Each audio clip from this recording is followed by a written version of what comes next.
30% minimum, 40, parfois 50% de réduction, voire plus. Le Black Friday 2022, c'est ce vendredi 25 novembre, mais en réalité, il a déjà commencé, s'éloignant du concept américain original.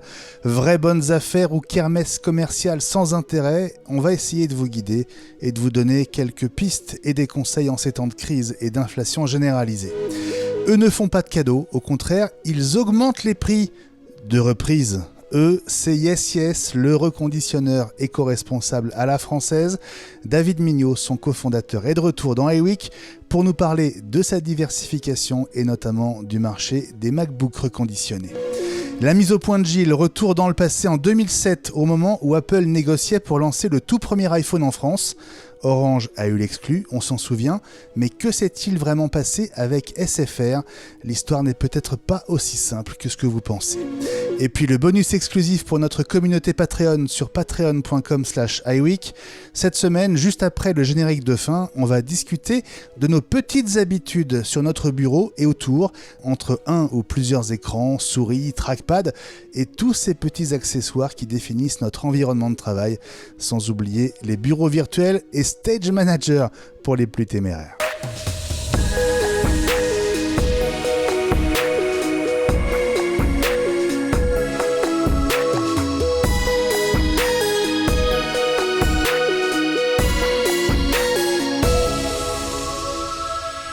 Mardi 22 novembre 2022, il est 17h46, c'est quelques secondes, l'épisode 113 d'iWeek, la semaine Apple commence officiellement. Bonjour à toutes et à tous, soyez les bienvenus dans ce nouveau numéro du podcast hebdo de référence sur l'écosystème Apple. Je m'appelle Benjamin Vincent, vous et moi on se connaît peut-être déjà, mais je pense aussi à toutes celles et tous ceux qui nous découvrent et je vous souhaite d'être confortablement installés, alors en voiture, dans le bus, dans votre salon, devant votre Mac. On va passer une bonne heure ensemble avant de boycotter ou pas le premier match des Bleus au Qatar. C'est une semaine particulière et même si beaucoup de mairies n'ont pas encore allumé les guirlandes de Noël, le coup d'envoi de ce Noël est véritablement donné avec le point d'orgue que sera ce vendredi le Black Friday, une tradition importée des États-Unis, copiée, un peu détournée de son idée première, mais c'est encore parfois l'occasion de faire de vraies bonnes affaires et on va essayer de vous donner quelques pistes, des conseils au moins pour en profiter le plus intelligemment possible. N'est-ce pas la team ? Salut à tous et d'abord salut à toi Ellie à BitBall. Bonsoir Benjamin, bonsoir la team, bonsoir David et bonsoir tout le monde. Ben justement, le Black Friday, c'est rigolo parce que à la française, c'est détourné comme les 3J des Galeries Lafayette qui durent 15 et qui arrivent plusieurs fois par an. Ben, c'est pareil. Très bonne comparaison. J'adore, ça commence très fort. Salut Gilles Dounès. Salut Benjamin. Bonjour tout le monde. On peut peut-être rappeler d'où vient le Black Friday, d'autant que c'est Apple qui a été pratiquement le premier à amener ça sur le territoire français et européen. Je me souviens me retrouver comme un imbécile en 2003, obligé d'expliquer que ça correspondait au vendredi qui suivait immédiatement le jeudi de Thanksgiving, la fête la plus suivie, la plus fêtée aux États-Unis, bien avant Noël, et qui correspondait à une frénésie d'achat juste avant Noël et du coup des promotions monstres également parce que les ventes à ce moment-là étaient scrutées au millimètre par les statisticiens et qui donnaient la tendance de ce que seraient les ventes phares, les ventes vedettes de la saison. Effectivement, un Thanksgiving, c'est ce jeudi et le Black Friday, c'est le lendemain, autrement dit, le 25. Salut Fabrice Neumann. Salut mon capitaine, salut à toutes et tous. Alors, pour continuer dans la veine, moi j'aime bien le côté inflation. Tu parlais de l'inflation tout à l'heure dans l'intro. L'inflation de Black Friday par Amazon, qui appelle ça Black Friday Week. Déjà, ça me fait rire parce que donc c'est un jour qui devient une semaine et qui en plus chez eux dure du 18 au 28 novembre. Donc ça fait une semaine de 10 jours qui commence par un seul jour. Moi j'aime bien ça, le côté imbriqué. C'est à quand le moisiversaire, comme on dit, hein, c'est ça. Exactement. C'est ça. Bon, et puis le Black Friday, c'est aussi une kermesse commerciale dont certains prennent le contre-pied avec humour. Salut David Mignot. Salut Benjamin, bonsoir à tous. Co-fondateur de Yes Yes, le reconditionneur éco-responsable à la française. D'abord, bienvenue à nouveau dans iWeek la semaine Apple. C'est la deuxième fois. Tout à fait, merci de m'accueillir et de me recevoir à nouveau. Et on est très heureux que tu sois à nouveau là. Je rappelle, ton premier passage, c'était dans l'épisode 57, ça fait quasiment un an, c'était le 11 décembre de l'année dernière. Alors, on va reparler tout à l'heure de Yes Yes avec toi, hein, de votre activité autour des produits Apple. Les iPhones, bien sûr, ça a démarré comme ça, mais aussi les portables et les MacBooks désormais, tu vas nous en parler. Mais d'abord, quand même, un petit mot en apéritif là, sur ce Black Friday. Vous, chez Yes Yes, vous lui dites nono. Et en fait, vous dites que vous augmentez vos prix. Vous avez rien compris. Non, on n'a rien compris en fait. Mais je crois que vous avez tous souligné le côté un peu absurde maintenant de ce Black Friday, hein, qui était une journée qui se transforme en une semaine, 2 semaines, qui en plus, les bonnes affaires, on ne sait plus vraiment où sont les bonnes affaires, puisque nous, on le voit même, nous, à notre niveau, il y a des prix qui sont équivalents au prix de certains avec, soi-disant, la remise du Black Friday. Et puis, il y a un autre élément chez nous qui est important, c'est qu'on est sur une démarche environnementale, éco-responsable. On privilégie de réutiliser un smartphone plutôt que d'en acheter un neuf et donc d'en fabriquer un. Et donc, cette frénésie de surconsommation est un petit peu éloignée de nos valeurs. Et donc, on préfère une forme d'achat responsable. Et donc, effectivement, nous, on n'a jamais fait le Black Friday. Hein. C'est quelque chose sur lequel on a toujours refusé d'aller en considérant qu'on avait des bons prix toute l'année. Et puis, cette année, on a fait un petit twist marrant, puisque on vend des smartphones reconditionnés, mais on en rachète également. C'est le principe du reconditionné, c'est qu'il faut avant tout reprendre des produits d'occasion. Et donc, on a jugé utile, nous, de faire une offre, mais plutôt sur de la reprise, et donc de donner un bonus de reprise, donc qui va aller entre 20 et 40 euros de bonus par rapport au prix de reprise qui est proposé. Et donc, voilà, on a trouvé ça marrant de dire que nous, pour le Black Friday, on augmentait nos prix, mais nos prix de reprise, bien évidemment, et non pas nos prix de vente. Bon, on a bien compris que les valeurs sont importantes, hein. Tu nous diras tout à l'heure comment tu perçois la version française de cette tradition américaine et cette édition 2022, forcément un peu différente, hein, parce qu'elle est marquée par l'inflation, par la pénurie de composants qui dure et aussi par cette prise de conscience environnementale qui est super importante. David, pour ne rien rater de l'actu dans l'univers Apple au sens large, on te conseille la quotidienne iWeek. C'est le podcast quotidien compagnon de la semaine Apple. 5 à 10 minutes par jour du lundi au vendredi avec les 5 infos essentielles des dernières 24 heures. Et on le fait à 2 voix tous les jours. C'est gratuit et tu peux t'abonner, tu peux suivre cette quotidienne iWeek sur toutes les plateformes de podcast, Spotify, Deezer, Amazon et bien sûr sur Apple Podcast. Tu écoutes des podcasts, David ? Assez peu en réalité, je suis désolé, j'ai pas trop l'occasion de le faire et non, je ne le fais pas, mais je le ferai avec plaisir avec iWeek parce que je suis souvent en voiture de plus en plus et je pense que c'est le lieu approprié pour le faire. Tout à fait d'accord avec toi. Alors, si vous êtes comme David et si vous voulez échanger avec nous, je vous rappelle le hashtag à ne pas oublier dans vos tweets @iWeekLSA et notre compte à suivre sur Twitter @iWeekNews et sur Insta @iWeek.news. Et puis, si vous voulez être les premiers à profiter de la version vidéo de ce podcast et les seuls à bénéficier de notre bonus hebdo, eh bien, rejoignez la communauté iWeek sur Patreon, patreon.com/iWeek. Dans un instant, le Black Friday, entre bonnes affaires et peut-être de mauvaises surprises, on vous dit tout ce qu'on sait. À tout de suite.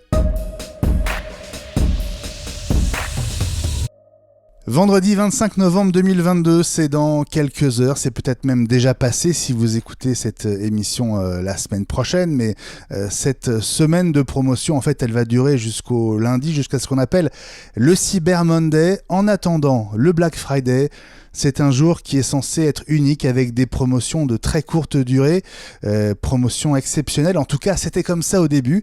Alors à quoi ce Black Friday 2022 qui est marqué par l'inflation, la pénurie de composants, la guerre en Ukraine et la crise de l'énergie ressemble-t-il ? Comment éviter de se faire avoir par de vraies fausses promos ? Quels sont les bons plans et où les trouver ? Avant d'entrer dans le détail et de partager avec vous ce qu'on a commencé à glaner, je vous propose un petit tour de table quand même pour avoir votre perception à chacun sur ce Black Friday qui est donc censé tenir sur une seule journée, la journée de vendredi. Commençons par toi, Fabrice, parce que je crois que tu as des choses à dire sur ce sujet. Il me lance le piège. Merci, mon capitaine. Je suis un peu perplexe. D'abord, au moment où on enregistre officiellement, donc le Black Friday, c'est dans 3 jours. Et donc on en parle maintenant parce que donc on a bien vu que les revendeurs ont commencé à sortir des trucs en avance, avant-première sur le Black Friday, quelques premières promos à se mettre sous la dent. Ce qui veut dire aussi que je pense que c'est une manière d'alerter pour dire nous aussi on va le faire et que peut-être le premier truc pour ceux qui nous écouteraient tout de suite avant le vendredi en question, c'est de ne pas se précipiter en fait, parce que normalement, si tout se passe correctement, si on est à la recherche de promos, c'est vraiment à partir de vendredi que les meilleurs seront mis en ligne ou proposés par les revendeurs. Ellie nous en parlera peut-être tout à l'heure. Et voilà, donc du coup pour mon expérience à moi, j'ai commencé un peu à regarder, à mettre des petites choses de côté pour voir si justement les prix allaient baisser pour vendredi. Alors, ce que je fais moi, c'est que j'ai tendance à mettre de côté des trucs auxquels je pense, dont j'ai envie depuis quelques temps, etc. Donc c'est peut-être le moment 2, etc. Pour faire la suite du bonus de la semaine dernière, j'ai mis de côté un clavier pour voir si éventuellement je pourrais gagner un peu sur le prix du clavier en question. Alors, c'est un très bon point, Fabrice, que tu mets en avant dès le départ. C'est cette stratégie, finalement, qui consiste à ne pas se précipiter. Évidemment, Ellie, tu vas avoir un avis sur la question dans un instant, mais peut-être que je peux tout de suite te poser la question, David. Alors, on va quand même rappeler que tu as été le patron de Sony Mobile en France, avant de créer Yes Yes. Ouais.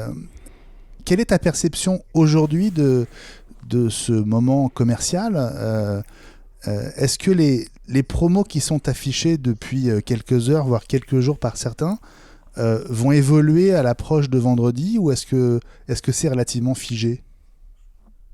Alors, moi, je suis pas le mieux placé pour en parler avec ma nouvelle activité, puisque on fait pas le Black Friday, et 2, je vois déjà aujourd'hui des prix qui sont annoncés par certains de nos concurrents avec la baisse du Black Friday qui correspond à notre prix actuel et sur lequel nous, on ne fait pas d'opération. Donc, naturellement, ne serait-ce qu'avec ce que je regarde autour de moi, je me dis que cette opération qui pourrait être intéressante si on considère qu'il y a effectivement une baisse de prix, en réalité, il y a des prix parfois plus élevés. Alors, je ne généralise pas, bien évidemment, mais en tout cas, dans ce que je constate, il y a des prix qui sont parfois plus élevés et qui, avec le jeu de la réduction, viennent à un prix normal.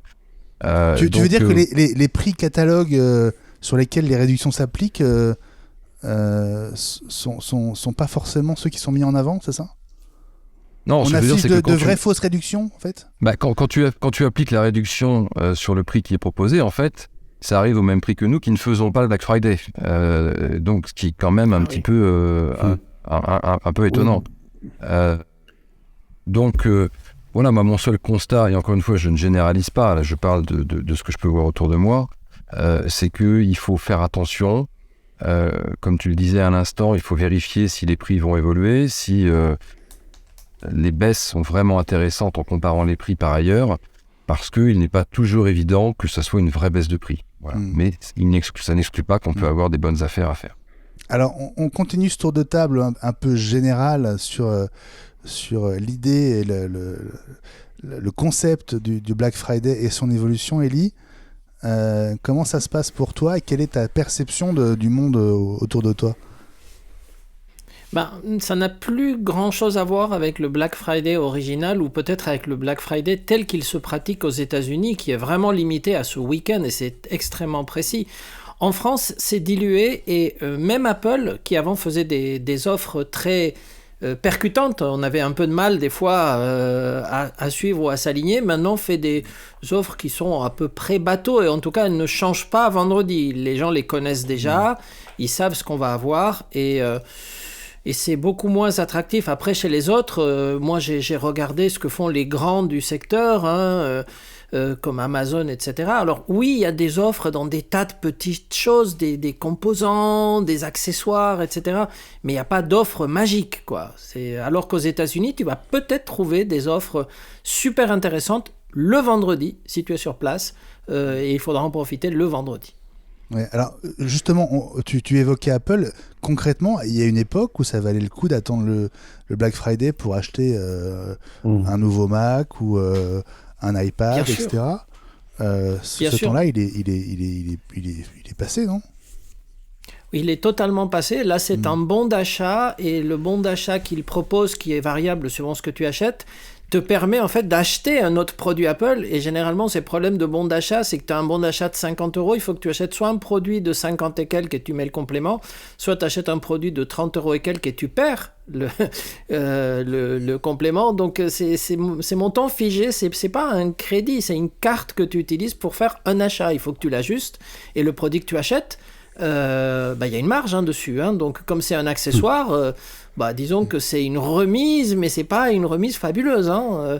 Après, nous, on a une opération, donc l'ensemble des APR, on a une opération commerciale, dont on parlera tout à l'heure dans les détails, mais qui arrive pour le Black Friday. Alors dans notre communication, on dit Black Friday histoire de se raccrocher à une réalité, mais c'est la même opération commerciale de reprise de matériel, telle que peut la refaire par exemple David à longueur d'année. Nous, c'est très ciblé, mais c'est la même qu'on a déjà fait 15 fois. Elle n'est pas plus intéressante que ce qu'on va faire par exemple en février ou en mai. C'est la même. Sauf que comme elle arrive en ce moment, on me dit c'est l'opération Black Friday. Ah oui, c'est la même qu'avant. Donc je ne dis pas qu'elle n'est pas intéressante, on va en parler. Alors concrètement, c'est quoi cette offre dans les APR? Alors, c'est pendant 3 semaines, donc on est loin du Black Friday. Ah oui, ça y est, on y est. C'est pas moi, c'est Apple. Le C'est Black Apple. November, ça y est. C'est le Black Month. C'est pas nous qui le décidons, hélas. Non, c'est Apple qui nous dit, vous allez faire ça.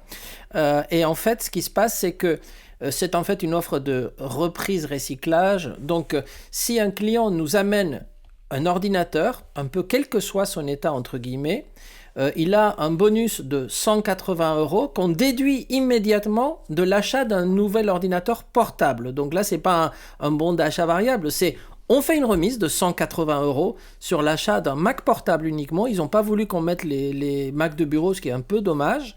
Et si le matériel qui nous est rapporté a une valeur de reprise, justement chez un trader, donc quelqu'un qui va faire une offre de reprise, on rajoute cette valeur aux 180 € qui eux sont une prime que donne en partie Apple et en partie les APR. Donc c'est valable chez tous les APR français. 180 €, c'est pas neutre, donc c'est une offre qui est sympa. Bon, on va revenir à toi évidemment, Ellie. On termine le petit tour de table, là, le premier avec toi, Gilles.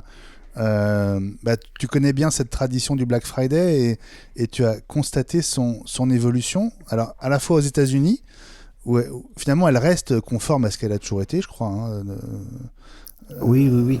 Alors qu'en France, ça c'est parti en sucette quand même. Oui, Comme Halloween. C'est devenu des soldes déguisés, des soldes supplémentaires, d'autant que je crois que le terme maintenant peut être utilisé toute l'année. Il n'y a plus de législation de ce côté-là. Il y a un truc où c'est vraiment intéressant à mon sens, c'est sur Amazon, quand on veut une Apple Watch d'une génération antérieure. C'est là où on peut avoir une série, la génération d'avant, avec une remise assez sympa. Et là, on retrouve l'esprit des soldes où vraiment on déstocke, enfin le détaillant déstocke ce qu'il a dans l'arrière-boutique, qu'il encombre et le fait valoir sans que ça passe par pertes et profits, quoi. David Mignot, ISIS, il y a un constat qu'on fait tous, j'imagine, c'est que les Français, le grand public, en ces temps difficiles, a besoin plus que jamais de faire des bonnes affaires et de trouver des solutions pour continuer à s'équiper à moindre coût. Là, on est dans un contexte économique compliqué, hein, et, il y a des problématiques d'inflation, on le sait, tout est difficile. On est dans un contexte écologique compliqué. Je n'ai pas besoin de vous rappeler également la situation actuelle. Et ce contexte économique et écologique compliqué, ce sont deux terreaux qui sont intéressants pour le reconditionner. Écologique, parce que j'ai souligné tout à l'heure, un certain reconditionné va avoir un impact environnemental 80% moins important que le neuf, parce que c'est la production du smartphone qui crée l'extraction de minerais, d'émissions de CO2. Donc déjà, on va éviter ça. Et puis ensuite, d'un point de vue économique, un smartphone reconditionné, c'est entre 20 et 70% moins cher que le même produit vendu neuf en son lancement. Donc, le reconditionné se développe de plus en plus, ce qui est une bonne chose, et correspond complètement au contexte économique et environnemental actuel. Alors, on va revenir vraiment sur votre activité et votre spécificité, David. Tout à l'heure, on est toujours dans une espèce de page conseil à quelques heures du Black Friday en France. Est-ce que vous diriez globalement, les amis, que le Black Friday aujourd'hui est monopolisé par le e-commerce et notamment par Amazon, ou est-ce qu'on a intérêt à s'adresser aux marques directement parce qu'elles ont la capacité de proposer sur quelques heures ou quelques jours des réductions qu'on n'a pas à d'autres moments de l'année. Je vous donnerai un contre-exemple juste après, mais vous avez peut-être commencé à regarder des marques. Je sais que Elite est très branché domotique, ampoule connectée. Alors, je ne sais pas si de ce côté-là, il y a déjà des choses qui se passent. Est-ce qu'on peut avoir des moins 30, 40, 50 sur des produits déjà dès maintenant? Pas cette année, mais effectivement, par exemple, Philips Hue propose des remises, mais c'est typiquement, tu peux avoir 25% sur la deuxième ampoule connectée. Tu en achètes une et tu as une remise sur la deuxième. C'est pas 25% sur la deuxième, c'est pas fou. Non. C'est toujours ça, mais c'est pas fou. Ouais, mais en même temps, Hue ne sont pas connus pour avoir des super prix et super remises. C'est des très très bons produits qu'on utilise tous, mais ils n'ont pas besoin de faire de la remise.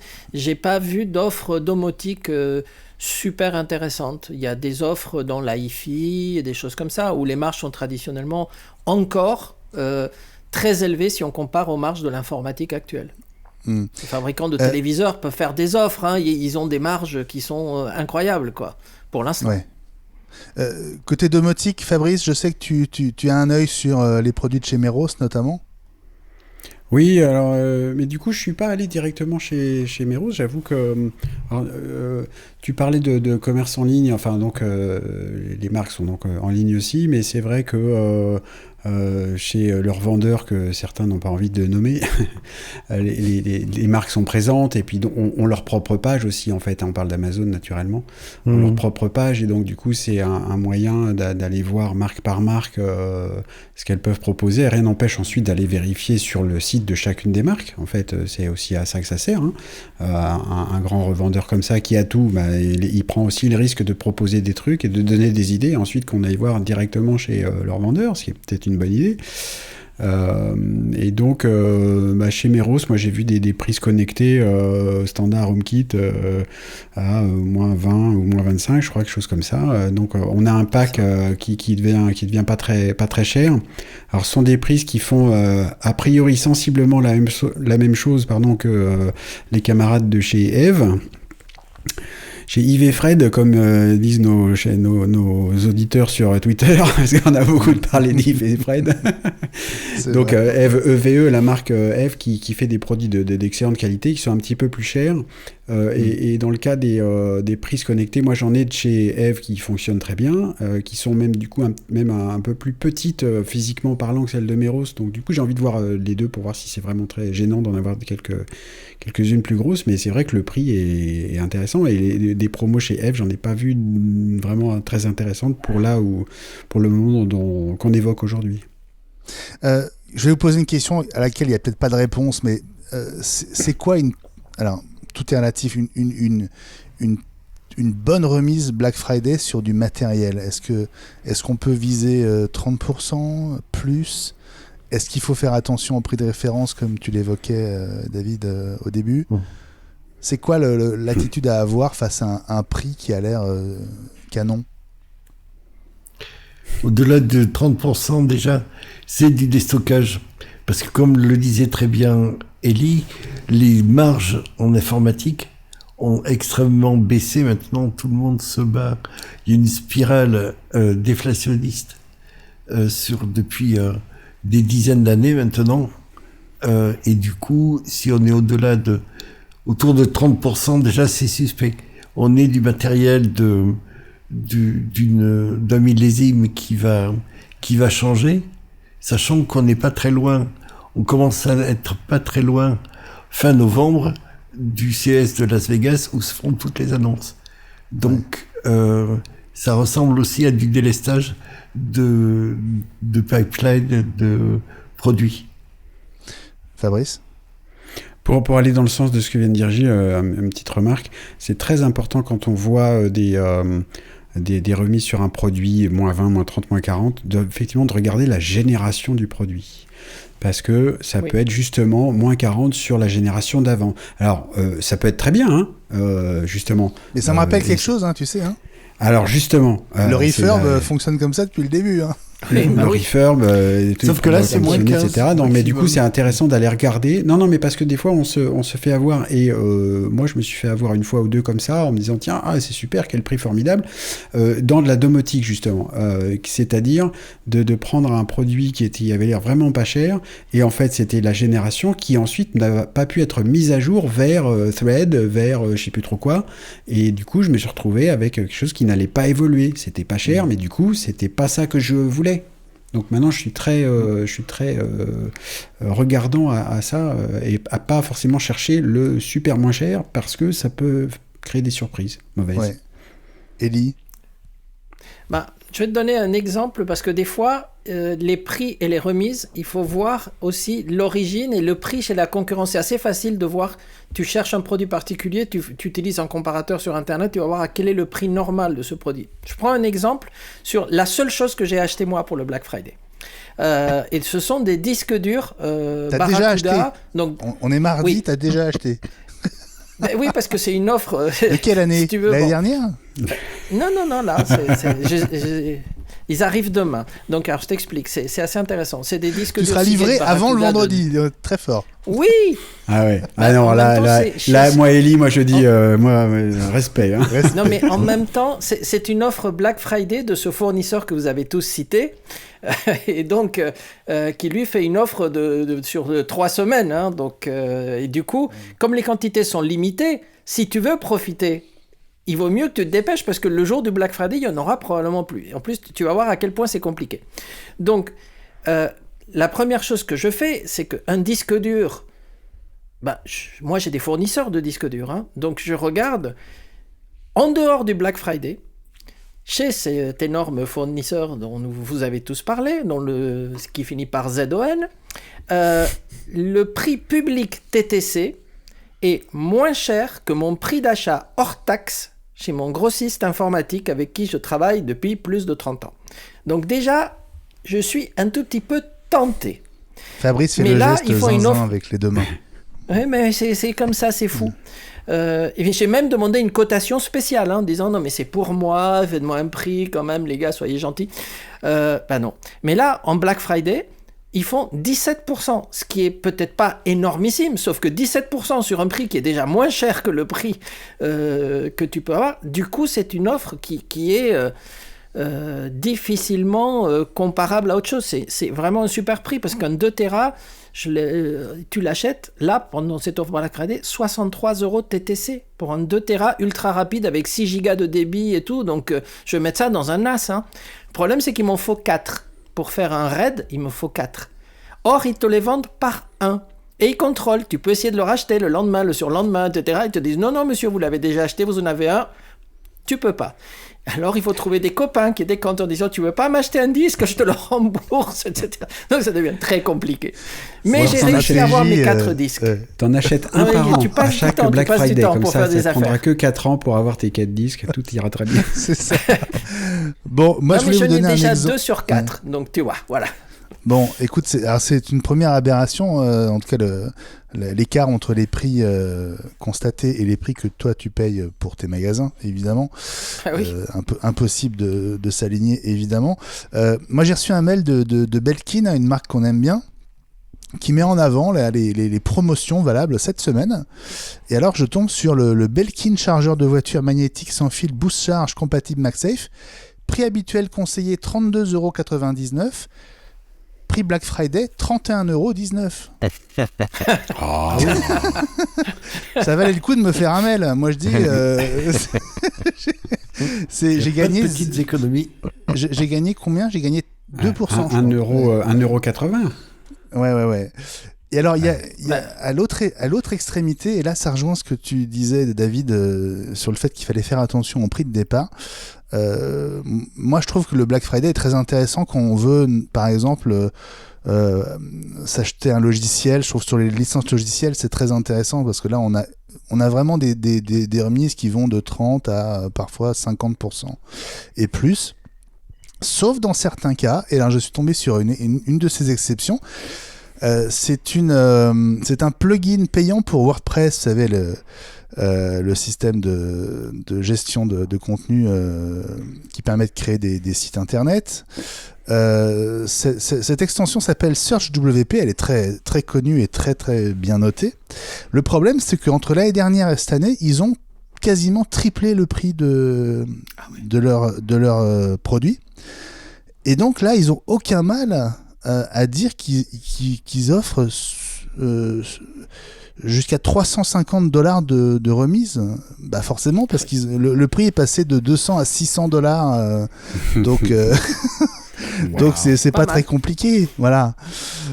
Donc c'est le genre de truc auquel il faut faire un petit peu attention. Bon, je retiens votre conseil quand même, qui est de pas se précipiter, de bien regarder ce qu'on achète, de faire attention au prix de départ, et puis potentiellement, si on peut se permettre d'attendre vendredi, quand même de jouer le timing et de miser sur des prix encore plus attractifs vendredi, c'est ça ? Voire même le lundi d'après. Hein. Mais... Alors, est-ce que les prix n'ont pas tendance un peu à remonter une fois que le vendredi est passé quand même ? Non ? Après, c'est là, alors j'ai envie de me dire, tu sais, le côté pas se précipiter, de toute façon, c'est à faire tout le temps. Retenez-vous, vous n'avez pas forcément besoin d'acheter tout le temps des trucs comme ça. Et puis, c'est peut-être un peu le risque ou le jeu. J'ai envie de dire, les promos, donc il y a des fois des choses, j'aurais envie de faire une classification. S'il y a des choses dont on a besoin, alors si on en a besoin tout de suite, il faut prendre le mieux qu'on puisse trouver avec le budget qu'on a au jour J, et puis un point c'est tout. Si on peut attendre un peu, on peut voir s'il y a quelques promos. Et puis pour toutes les autres trucs qu'on peut attendre, c'est on se dit peut-être là j'ai envie de ça, j'ai pas tellement besoin mais envie, alors on attend la promo. Puis si ça remonte, c'est pas grave, de toute façon on n'en a pas tellement besoin. Alors mais surtout de se retenir de pas acheter un truc, on se dit allez, ça me servira plus tard. C'est un peu, je fais un parallèle avec acheter un produit en se disant il y aura une mise à jour logicielle qui ajoutera une fonction. Faut jamais s'attendre à ça en fait, et je pense que c'est pareil pour les promos comme ça. Voilà. Gilles, on parlait des logiciels. Un mot sur les promos du côté de chez DxO, un éditeur que tu aimes beaucoup dans le monde de l'image.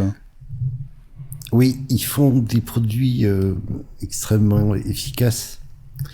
Et puis, surtout, ils font pas d'abonnement. Ils sont pas dans ce truc du blocage, du verrouillage avec de l'abonnement dont on peut pas sortir, sinon on perd le bénéfice de ce qu'on a fait, les habitudes de travail, et puis on n'a pas de bibliothèque propriétaire. Là, il y a une réduction de 50% sur un produit qui vient de sortir, qui s'appelle DxO Photolab 6, et il est à 149 € au lieu de 219 €. Alors ça paraît beaucoup, mais ça permet de donner une nouvelle jeunesse et faire monter en compétence, en puissance, en qualité le matériel qu'on a. Si on a un matériel moyen, il devient bon. S'il est bon, il devient très très bon, et s'il est excellent, ça devient des trucs vraiment exceptionnels, surtout au niveau de la basse lumière. Il y a un traitement du bruit et du bruit et de la correction des optiques qui est vraiment exceptionnel, et il est monté encore cette année en compétence avec la possibilité de supprimer des éléments qui sont non désirés dans le cadre, dans l'image, et il n'a qu'un seul défaut à mon sens, c'est la ressource matérielle qu'il réclame, puisqu'il faut 6 cœurs pour un logiciel Intel, et il marche avec de l'intelligence artificielle. Il lui faut préférentiellement un cœur Apple Silicon. Et puis si vous aimez comme moi la photo argentique, il y a DxO Filmpack Elite, le numéro 6. On en avait parlé l'année dernière, qui est à 69 € au lieu de 139, et qui redonne aux images numériques les teintes, la saturation, le contraste. Ils refont vraiment la courbe sensitométrique, et puis le grain.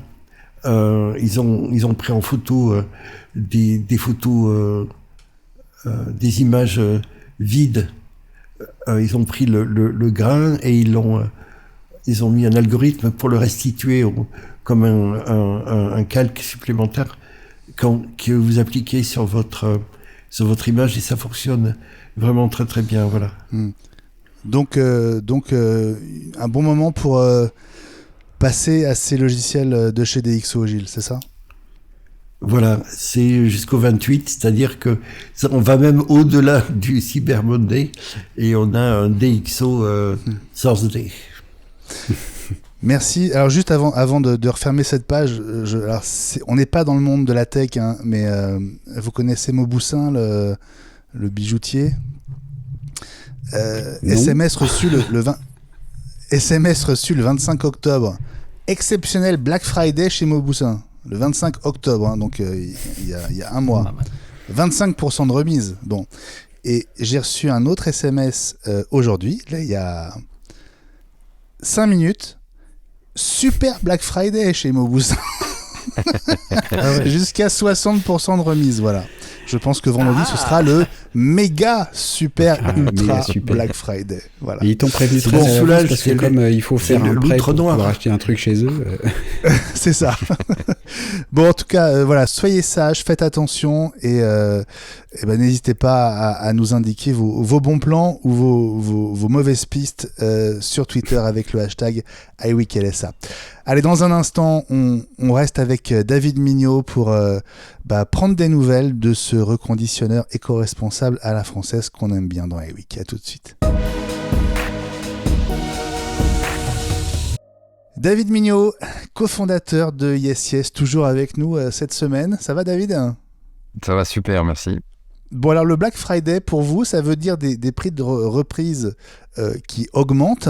Concrètement, ça veut dire quoi si j'ai un iPhone ou peut-être une PS5 ou un produit à vous proposer?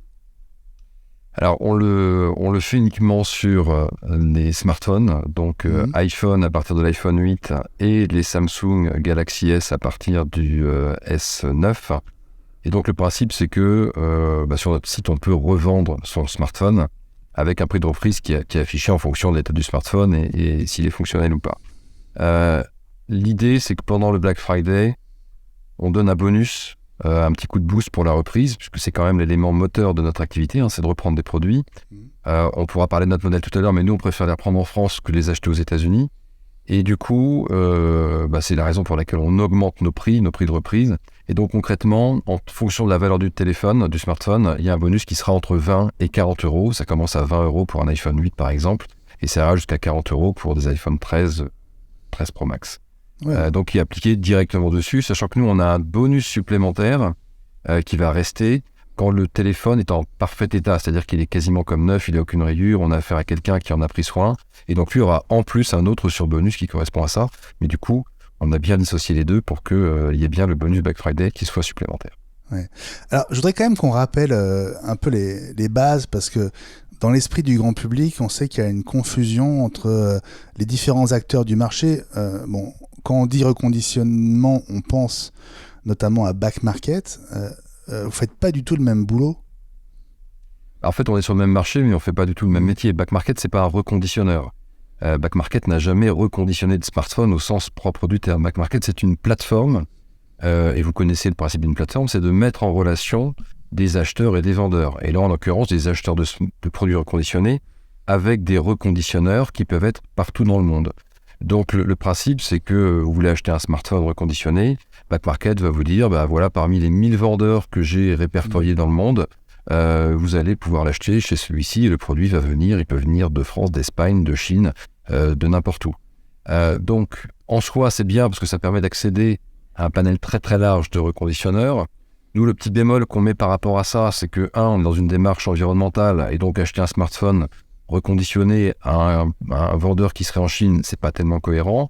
Et puis le deuxième bémol qu'on met, qui est certainement le plus important, c'est que c'est un marché où il n'y a pas de réglementation. C'est-à-dire qu'aujourd'hui, chaque reconditionneur reconditionne comme il veut, que ce soit sur la partie diagnostic, sur la partie réparation, sur les pièces détachées utilisées, sur les accessoires qui vont être mis avec.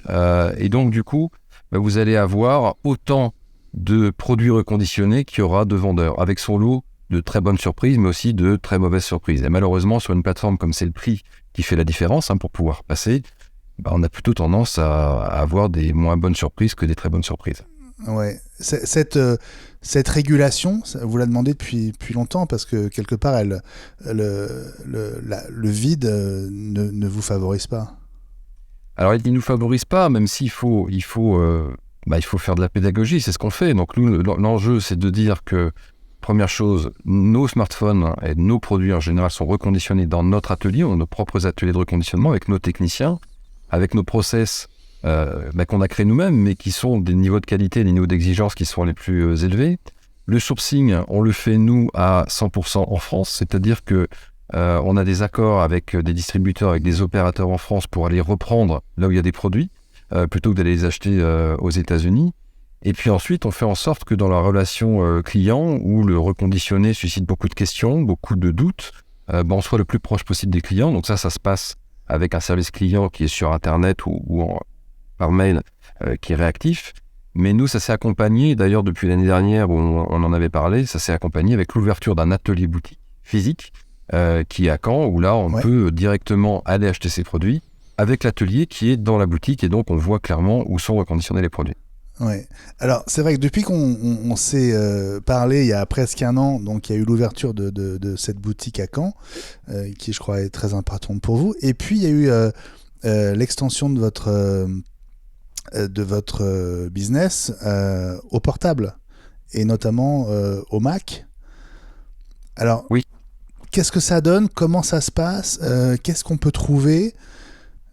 Combien on peut revendre son ordi? Enfin voilà, j'ai plein de questions, mais on va peut-être les prendre les unes après les autres.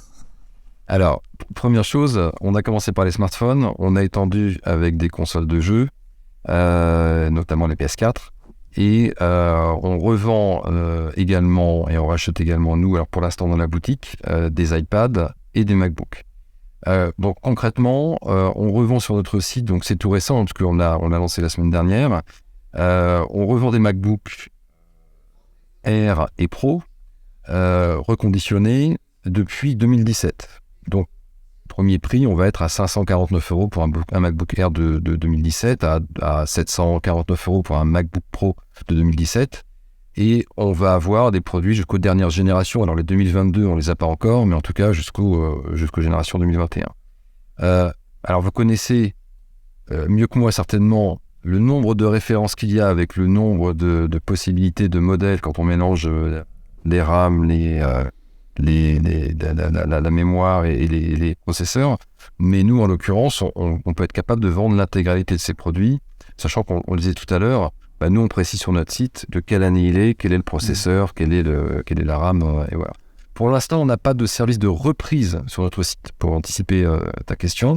Ouais. On reprend avec des partenaires, et notamment un partenaire important sur ce marché qui est la Fnac, On lancera prochainement la reprise également directement sur le site. On le fait en boutique et ça viendra prochainement sur le site où on pourra évaluer la valeur de son MacBook et donc nous le renvoyer ensuite. Alors, tu nous avais expliqué l'année dernière de quelle manière vous reconditionniez les iPhones, entre le contrôle de la batterie, vérifier que l'écran avait pas été changé, etc. Concrètement, c'est quoi les étapes de votre process de reconditionnement sur un MacBook Air ou un MacBook Pro? Qu'est-ce que vous remettez dans la boîte du portable que vous allez revendre? Alors, on fait une batterie de test comme on le fait sur un smartphone, sauf que y a moins de risque d'écran qui soit cassé, il y a moins de risque de batterie qui soit changée. Donc, c'est avant tout une remise à niveau, un contrôle des fonctions principales, de la connectivité. Et ensuite, nous, on le reconditionne au sens propre du terme. Alors, je vous ai présenté, ça c'est les emballages de smartphones qu'on avait. Et on a développé nos propres emballages. Je ne sais pas si on va voir, c'est un peu plus long, mais on a développé nos propres emballages pour les MacBooks également, qui sont aussi éco-conçus, qui sont recyclables. On a la même chose pour les tablettes. Rien d'extraordinaire à ça, mais il faut quand même les créer parce que généralement, ce qu'on trouve, c'est des choses avec du plastique. Et à l'intérieur, donc on a le MacBook qui a été contrôlé, vérifié, qui est garanti 2 ans. Et on a fait le choix de mettre 2 ans. 2 ans. Tous nos produits reconditionnés sont garantis 2 ans, ce qui est aussi un gage de la qualité de ce qu'on propose, puisque je vous le disais tout à l'heure, il y a beaucoup de doutes autour du reconditionné. Qu'est-ce qui se passe, d'où ça vient, donc la garantie de 2 ans, c'est quelque part la meilleure preuve de qualité qu'on puisse proposer. Et il y a un élément important souvent avec les produits Apple notamment, c'est le chargeur, c'est la qualité du chargeur. Et donc on a fait le choix de mettre des chargeurs Apple 9 d'origine, avec les MacBooks reconditionnés, de façon à avoir la meilleure expérience possible avec un chargeur, puisqu'on sait combien c'est important. Gilles, je crois que tu as une question pour David Mignot. Oui, alors c'est marrant ces emballages, puisque on revient à l'étymologie du mot reconditionné. Même l'encre, je crois, est éco. Tout à fait. Mais comment vous faites pour les pièces et puis pour vous débrouiller pour changer ce qui ne va pas sur des produits qui sont notoirement peu réparables et très collés, obsession de la minceur oblige, pendant toute une décennie au moins. Alors, sur les smartphones, on n'a pas de problématique pour changer les pièces. Effectivement, on peut tout changer, que ce soit l'écran, la batterie. Donc ça, c'est pas une problématique. Ça allait un peu plus sur les iPads et les MacBooks. Pour les raisons que vous avez évoquées, parfois on ne peut pas changer une batterie, ou quand on veut changer une batterie, notamment sur les iPads, il y a un grand risque de casse d'écran. Donc c'est un marché sur lequel malheureusement on peut avoir beaucoup de pertes. C'est-à-dire que si une batterie ne fonctionne plus, malheureusement on ne va pas pouvoir la changer, auquel cas les produits sont recyclés. Et là on a une filière de recyclage où notre partenaire va récupérer, alors pas forcément les pièces détachées, mais en tout cas sur la carte mère, il y a les composants, il y a beaucoup de métaux précieux, environ une quinzaine de métaux précieux sur des composants. Et donc là, on a une filière de recyclage pour ces produits qui ne peuvent pas être réparés ou qui sont trop vieux. Et pour les pièces, pour vous procurer les pièces? Alors, les pièces, alors tout dépend des fabricants. Quand on est sur du Samsung, on arrive à avoir des pièces d'origine Samsung. Dans le reconditionné, il faut savoir que on n'a pas accès aux pièces d'origine Apple. Donc, toujours on le pas, fait avec... Même maintenant, avec l'ouverture de leur magasin de réparation, entre guillemets, Non, justement, ils le font chacun. avec... Pour l'instant, ils sont dans une logique d'avoir des partenaires de réparation. Et effectivement, il y a des réseaux de réparation qui ont accès aux pièces d'origine, mais avec parfois des contraintes, on n'est pas là pour en parler, mais qui sont tellement contraignantes qu'on se pose la question de savoir s'il vaut mieux avoir une pièce d'origine ou pas, mais c'est pas le sujet. On peut en parler. Donc, non, mais enfin bon, sans rentrer dans le détail, si on est amené à acheter, si on est obligé à avoir des pièces d'origine Apple, le coût de la pièce d'origine Apple est tellement élevé que la logique de reconditionnement devient compliquée. C'est-à-dire que l'accès à un prix beaucoup plus intéressant si vous avez une pièce détachée qui va valoir 2 fois plus cher que ce que vous pouvez avoir en compatible et de même qualité, ça n'a plus tout à fait la même cohérence. Donc nous, notre métier, c'est de nous assurer que dans nos fournisseurs de pièces détachées compatibles, on ait toujours la meilleure qualité d'écran, la meilleure qualité de batterie, qui est proche ou identique à la qualité Apple, et qui d'un point de vue économique donne raison à ce modèle. Sinon, encore une fois, ça ne fonctionnerait pas. Il y a des sujets sur lesquels on fait pas on ne transige pas. Je vous parlais des chargeurs tout à l'heure. Un chargeur, c'est important dans la vie d'un produit. On met des chargeurs d'origine Apple sur les MacBooks et sur les smartphones. Alors, ce sont des chargeurs compatibles qu'on a fait à notre marque, mais MFI, certifié Apple. Donc, on paye la licence Apple, garantit ça. On est le seul reconditionneur en France, et à mon avis, de beaucoup de reconditionneurs, à acheter en gros 4 fois plus cher un câble parce qu'il est MFI, mais c'est aussi une garantie de qualité et de durée, de durabilité du smartphone. Et ça fait partie de notre promesse et de ce qu'on met en avant. Mais sur les portables Mac, tu dis que vous mettez un chargeur Apple. Si le chargeur est fourni par celui qui vous a vendu le MacBook, vous gardez le chargeur d'origine? Alors, on peut le garder, on pourrait le garder, mais ensuite, là, tu es amené à des choix. C'est-à-dire que moi, si je vends sur le site un MacBook et que de temps en temps, tu en as un neuf Apple et de temps en temps, tu en as un reconditionné qui est un petit peu abîmé ou autre, tu vas te dire, si ton copain Eli en a acheté un avec un neuf et toi, tu l'as eu reconditionné, ou d'occasion, tu vas te dire, ça m'embête un petit peu. Donc, pour ces raisons, on a fait le choix d'avoir une seule et même qualité. Et puis, parfois, quand on reprend des Macs, il n'y a pas le chargeur avec. Ou alors, il est dans un tel état qu'on ne peut rien en faire. Donc, même chose là, filière de recyclage. Et ensuite, on va revendre ces chargeurs reconditionnés. Ça peut être revendu en boutique, mais en reconditionné. C'est-à-dire qu'en tant que tel, les gens viennent acheter un chargeur qui sera plutôt proposé à 50 € que 100 €, quand on se parle d'un chargeur complet Mac. Mais là, du coup, on est totalement transparent sur le produit. Donc, on les garde, mais on les revend en tant que produit reconditionné. Question de Fabrice Neumann.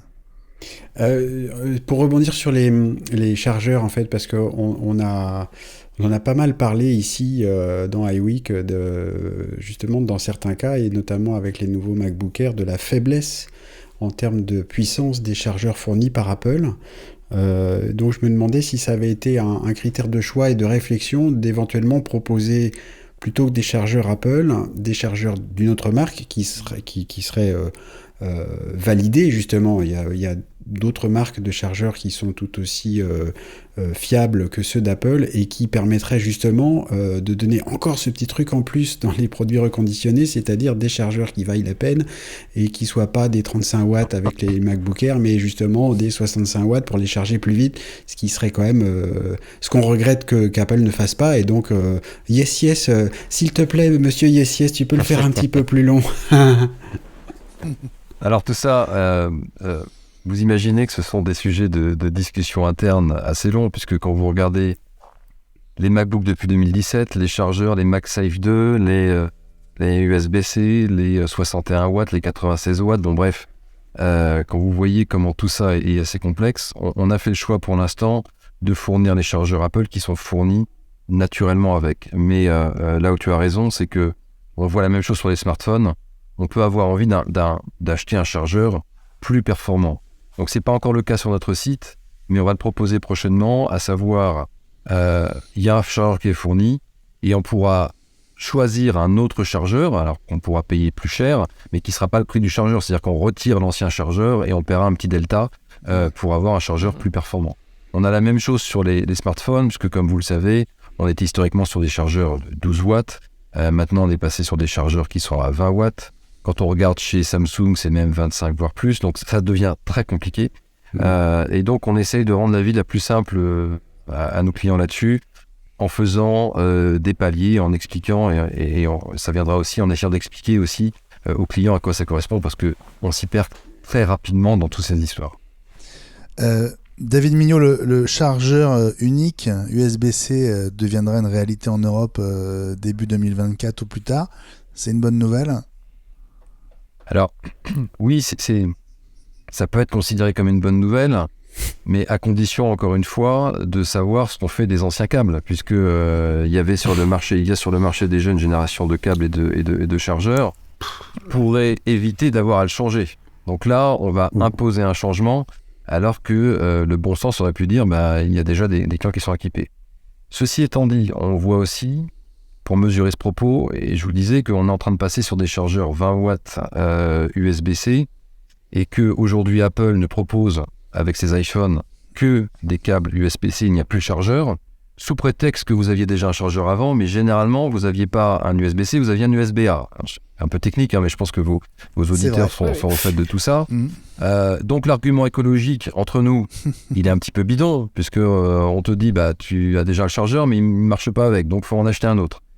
Donc, encore une fois, tout ça étant assez complexe, au final, les gens sont obligés d'acheter un nouveau chargeur avec un nouveau câble qui, de toute façon, doit supporter des charges plus importantes.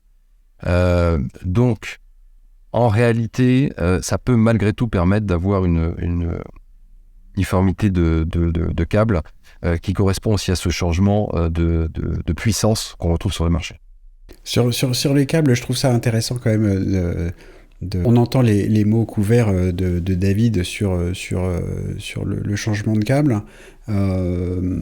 Ce qui est bien du coup dans la démarche des reconditionneurs, c'est d'accompagner justement quand même ces changements qui d'un certain côté sont aussi intéressants parce que on parle de l'USB-C, mais de l'autre côté pour les iPhones il y a le Lightning qui est quand même, avouons-le, vieillissant, qui sert à charger les iPhones, mais à aussi faire passer des données, et on sait que c'est un peu lent maintenant, etc., avec tout un tas d'autres récriminations qu'on pourrait faire contre Apple à ce sujet, même quand il passe à l'USB-C.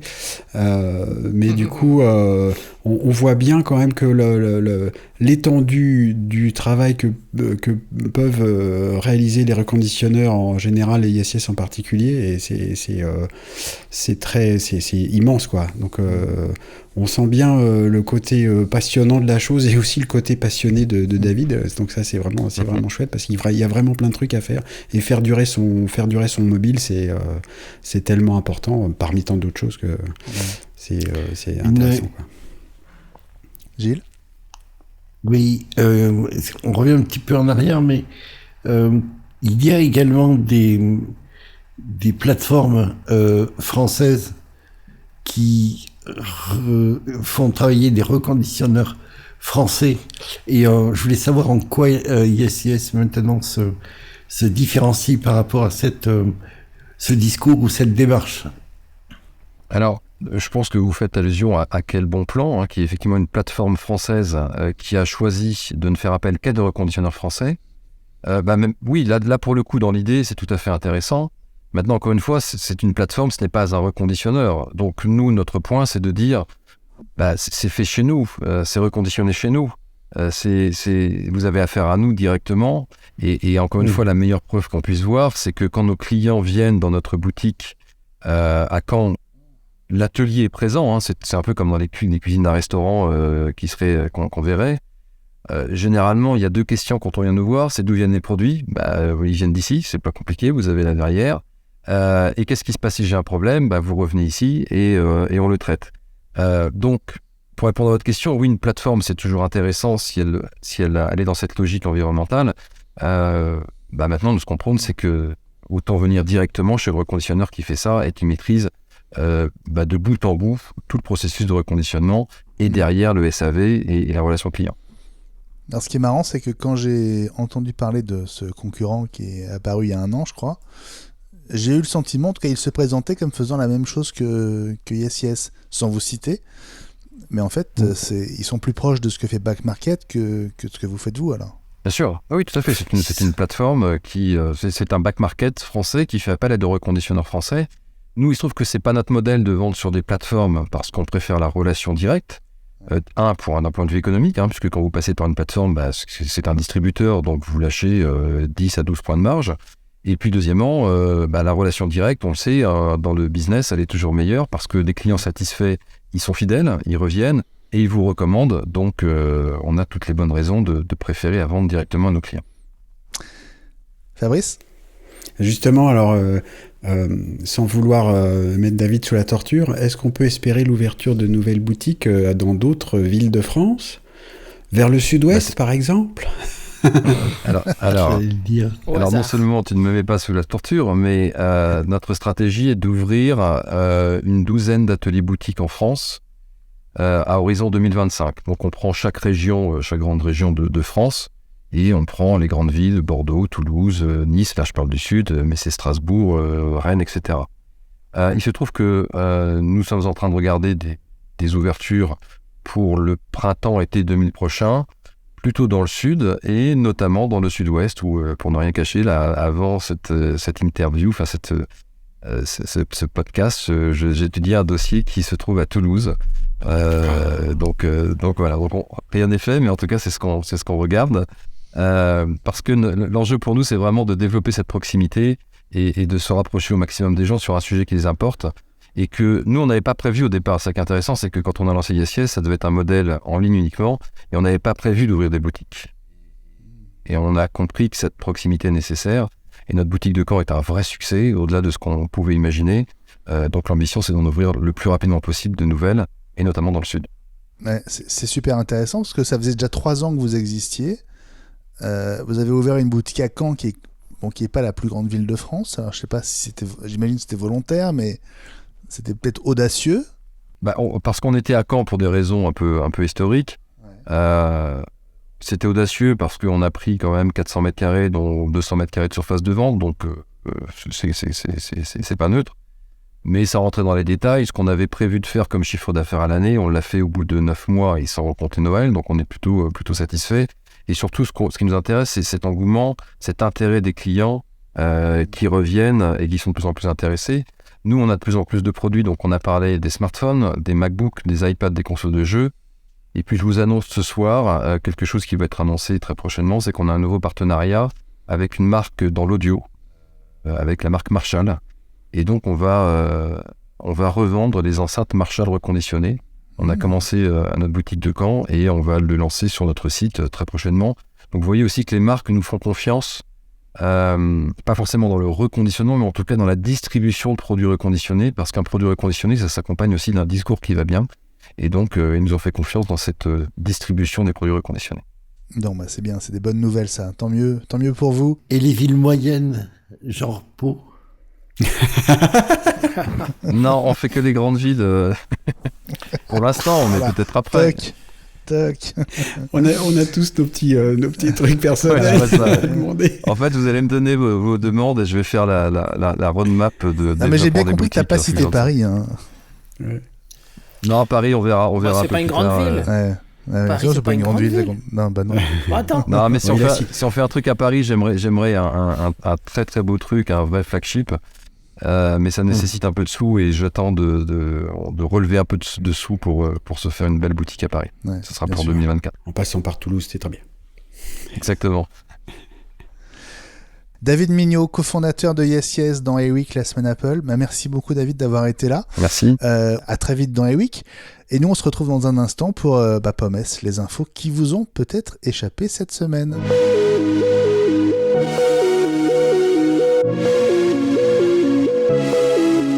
Et on démarre ce Pommes, Ellie, avec une explication à l'impossibilité de copier des applications Apple depuis qu'on est passé à Ventura. Tu l'avais remarqué, hein? Oui, parce que ça m'est arrivé et ça m'avait rendu fou. Et là, ça a été expliqué par Apple et repris par différents sites d'infos. Et moi, j'avais compris que à partir de Ventura, pour une raison qu'on ignorait jusqu'à il y a très peu de temps, on ne pouvait pas déplacer, supprimer, copier des applis Apple installées dans le système. Par exemple, on a eu besoin pour un client qui, bêtement, alors je ne sais pas comment il a fait, parce qu'en principe, on ne peut pas. Il n'avait plus son application photo. On pouvait réinstaller, mais il n'y avait pas son appli. Et donc, on a dit, c'est pas grave, photo, on va vous la copier depuis un de nos Mac. Pas du tout.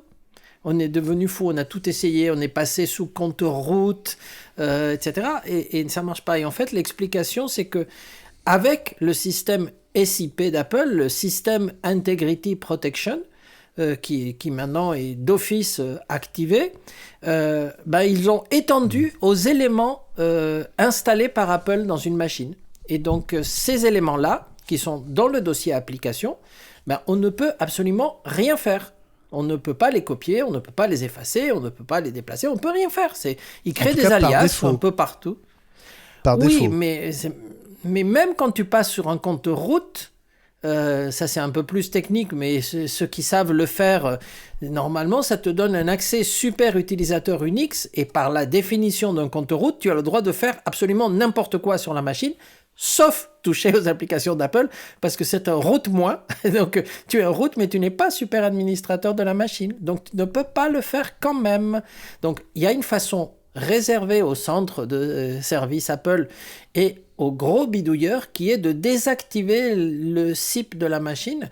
En fait, au démarrage, il faut démarrer sur la partition de recovery et faire une manipulation, etc., où tu désactives et tu as 10 000 messages d'alerte en disant « Attention, si vous touchez au SIP, tout peut se passer dans votre machine, tout va s'écrouler, l'univers va vous en vouloir, etc. » Donc, danger de mort et tout. Et donc, là, vous arrivez à booter dans une version un tout petit peu moins de l'OS. Presque, c'est une version en extension désactivée, presque. Hein. Vous pouvez faire alors la manip de copier cette petite icône malheureuse de photo qui n'est quand même pas un danger pour l'univers. Et ensuite, refaire toute la procédure de redémarrage en recovery pour réactiver la protection SIP et revenir un peu dans les plates-bandes. Ça serait beaucoup plus simple de pouvoir télécharger cette appli qui fait partie du système sans avoir besoin de tout ça, mais non. Et il n'y a pas moyen de contourner ça. Ouais, bon, Apple dit que c'est pour la sécurité, c'est aussi pour empêcher que on copie les apps type Final Cut Pro qui pour l'instant étaient complètement open. Non, les apps système Apple, pas celles comme Final Cut ou d'autres applis que tu peux installer, par exemple Pages Numbers, qui à une époque était payante, maintenant sont gratuites, tu peux les copier, c'est ce qu'Apple préinstalle dans le système, par exemple, tu peux pas déplacer Notes. Tu peux pas déplacer. D'accord. C'est vraiment les trucs de base. D'accord. Donc qui sont gratuites et dans tous les systèmes. Les applis livrées avec le système, en fait. C'est ça. Tu peux pas déplacer musique, tu peux pas déplacer. C'est des trucs comme ça, quoi. D'accord, ok. Alors, j'avais pas complètement compris. En fait, c'est ce qui est installé par défaut en usine sur une machine. Parce que tu télécharges quand tu te logs avec ton compte iCloud et il te dit vous avez cette application à récupérer dans les applis quelque chose plus GarageBand plus iMovie voilà, ce qu'installe Apple par défaut dans le système est protégé lors de l'installation à un niveau de protection jamais vu. Alors Apple a beau dire oui mais c'est pour éviter du piratage, etc., du piratage de ces applis gratuites. Franchement, ça pose des problèmes aux administrateurs de parc, par contre, parce que tu as un système, des fois, tu sais, tu veux déployer, François pourrait nous en parler parce qu'il fait ça à longueur de journée, tu déploies des images disques, tu déploies des apps sur des flottes de produits, et pour une raison ou pour une autre, tu ne veux pas qu'il y ait l'application musique ou tu ne veux pas l'application X ou Y parce que tu ne veux pas que tes étudiants s'en servent, et là, tu peux pas, tu l'as. Fabrice, tu faisais il peut y avoir vraiment une question de sécurité autour de ces applis. Ben oui, je pense, parce que du coup, ce sont des applications par défaut auxquelles, donc par défaut, on fait confiance. Donc si tu la prends, que tu la modifies, puis que tu la remets, du coup, tu peux relativement facilement, entre guillemets, tu pouvais avant insérer quelque chose de malveillant dans une machine parce que justement, tu avais accès, tu copiais Notes par-dessus et puis voilà. Alors, je vois Ellie qui fait non parce que du coup, il y a les codes de contrôle et des choses comme ça. Parce que, les signatures maintenant, tout est signé numériquement. Voilà.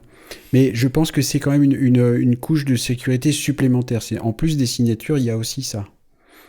Il me semble que pour gérer les histoires d'applications qui sont à ne pas mettre entre toutes les mains, des outils de gestion MDM peuvent permettre de faire ça. Effectivement, François saurait mieux nous en parler. Oui. Pour En tout ça. cas, moi, je me suis amusé, parce que tu sais, de temps en temps, je fais des petites recherches, parce que quand il y a des trucs qui m'énervent comme ça, j'aime comprendre. Et je me suis amusé, en tant que développeur, je me suis amusé, par exemple, à re-signer une application, histoire de voir, ou altérer légèrement une application, histoire de voir. Tu as un contrôle qui te dit d'abord, la signature numérique de cette application a bougé, mettez-la à la corbeille. Donc déjà, il te laisse même pas l'ouvrir. Il te dit, mettez-la à la corbeille tout de suite. Tu peux rien faire d'autre. Et deuxièmement, ils te disent, le checksum a changé. Cette application n'est pas conforme à ce qu'a fait le développeur. Mettez-la à la corbeille. Et pareil, ils ne te laissent pas l'ouvrir. Donc c'est assez bien protégé. Je dis pas que quelqu'un de super malin pourrait pas faire quelque chose, mais le risque est faible quand même. C'est pour éventuellement, Fabrice l'a très bien dit, éviter que quelqu'un mette une application piégée pour espionner. On peut penser à de l'espionnage industriel ou militaire. Et puis c'est peut-être aussi parce que ces applications ont installées d'usines, tu l'as dit, ont des autorisations particulières. Et téléphone maison un certain nombre d'indications, comme on a pu le voir dans l'actualité récente pour iOS. Ellie ? Du coup, je vois immédiatement Tim Sweeney, qui nous écoute certainement, relancer un procès contre Apple, parce que pourquoi ces applications-là auraient des permissions particulières ? Non mais oh On va où ? Si, il y en a. On sait bien, par exemple, qu'on n'a pas besoin de donner à Note la permission d'accéder aux photos. La permission est donnée d'autorité, parce qu'elle fait partie du système. Alors que si on installe une appli de connexion à Twitter, pour ensuite envoyer une photo, il faut donner la permission d'accès à la photothèque. Alors je sais pas si Tim Sweeney n'est pas d'accord avec ça, mais là il perdrait quand même, je pense. C'est ça. Non mais c'est la maxime Apple, faites ce que je dis, pas ce que je fais. Donc touchez pas aux applis sans demander la permission, mais nous on peut. C'est comme ça. Bon, deuxième news, et cette fois je me tourne vers toi Gilles, elle concerne Alexa. Oui, on sait qu'il y a une charrette qui malheureusement se prépare chez les employés d'Amazon, et les gens de l'entité qui recouvre à la fois Alexa et la partie produits connectés a perdu 10 milliards au total, 10 milliards depuis le début. Ils n'ont jamais trouvé leur seuil de rentabilité. Courir après Siri, ils ont voulu, c'était le bébé de Jeff Bezos qui dès le départ avait poussé son poulain. Enfin, c'était le produit du patron, donc rien n'était trop beau. Il y a tout un tas d'embauches qui ont été faites. Il fallait vraiment, c'était stratégique, il fallait pousser et pouvoir être présent partout, dans tous les foyers. Et là, le retour à la réalité, le produit vraisemblablement sera enterré. Donc on revient au Black Friday. Les enceintes Alexa, les petites, sont à des prix défiant toute concurrence, mais passeront peut-être pas l'hiver non plus. Et c'est peut-être pas une si bonne nouvelle que ça, puisque Apple perd un concurrent et vraisemblablement un aiguillon aussi pour essayer de faire mieux sur Siri, qui en a bien besoin. Bon allez, on va finir ce POMES par une note un peu plus joyeuse et par la virée de Tim Cook ce week-end à Las Vegas. Alors c'était vendredi soir, je ne sais pas si vous avez suivi ça, mais on l'a vu, tout comme Mark Zuckerberg d'ailleurs, au Caesars Palace, au tout premier concert d'Adele, qui a débuté sa résidence dans l'hôtel du Strip. Adele, donc, qui comble le vide en l'absence de Céline Dion, qui est souffrante depuis plusieurs mois. Tim Cook est ensuite apparu dans un autre hôtel, le Wynn, et plus particulièrement dans la boîte de nuit du Wynn, le XS, pour le concert de Diplo, un DJ qui a invité Cook sur scène. Tu dis quoi ? On dit 10S, Benjamin. 10S. Oui, c'est vrai. Mais oui, c'est comme les iPhones, attends. Mais oui. Oui, c'est vrai. Il y a Non, Tim c'est Cook le- dedans, t'es obligé. Oui, mais ouais, non, ça reste le XS. Oui, mais non. Moi. Bien vu. Donc, concert de Diplo, et le DJ a invité Tim Cook sur scène et il lui a demandé d'actionner les effets pyrotechniques, autrement dit les jets de fumée. Et c'est vrai qu'on retrouvait le même enthousiasme de Tim Cook que pendant le Grand Prix de Formule 1, vous vous souvenez, des États-Unis il y a quelques semaines. Enfin bon, là, c'est pas complètement vrai parce qu'à la fin, il a quand même ri. Voilà, quand il a aperçu les jets de fumée qui sortaient sur pression d'un simple bouton. Voilà, donc c'était Tim Cook à Las Vegas. Waouh. Ah, avec son âme Il se d'enfant. lâche, hein, il se lâche de plus en plus, cet homme. Hein, c'est... Non, mais le rideau de fumée et le brouillard de guerre, ils en connaissent un rayon quand même chez Apple.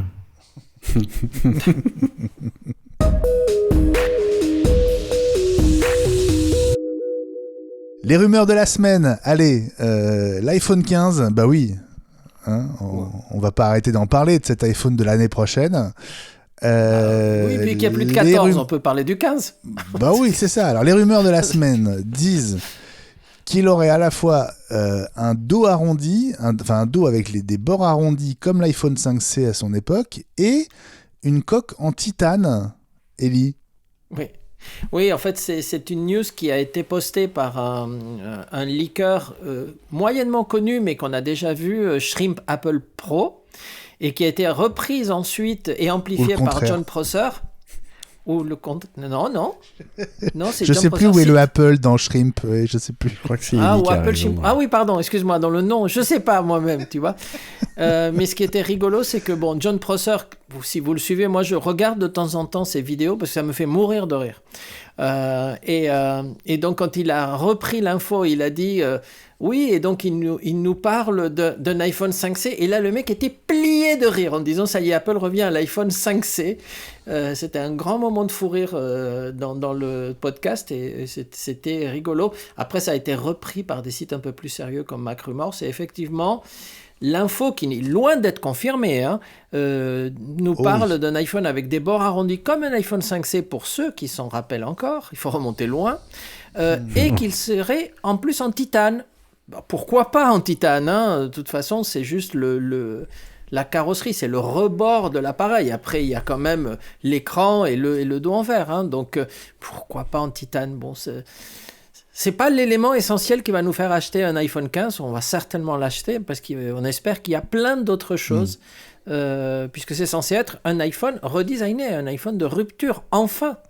Bon, en attendant l'iPhone 15, je sais que tu rêves à autre chose, et depuis que tu as aperçu l'icône d'Apple Music dans une Tesla, on ne te tient plus. Bah oui, mais je me dis, mais que se passe-t-il chez Tesla, ou que se passe-t-il chez Apple ? Je sais plus, parce que Elon Musk est occupé ailleurs, donc. Oui, comment trouve-t-il le temps de discuter avec Tim Cook, qui de toute façon ne le prend pas au téléphone ? Alors là, on n'a pas compris comment ça se passe à ce niveau. Mais il semblerait, parce qu'il y a eu une exposition de voitures Tesla aux États-Unis dans un musée, je ne sais pas pourquoi, mais bon, pourquoi pas. Et donc la voiture avait une version bêta du système d'exploitation, et il y avait une icône Apple Music. Évidemment, les gens qui connaissent ont vu, mais qui fait Apple Music là sur l'écran de la Tesla, et quand tu appuies sur le bouton, bah, ça lançait Apple Music. Donc, alors, est-ce que c'était une version interne de développement ? Est-ce que c'était un piratage de l'icône et qu'il n'y a pas d'accord formel ?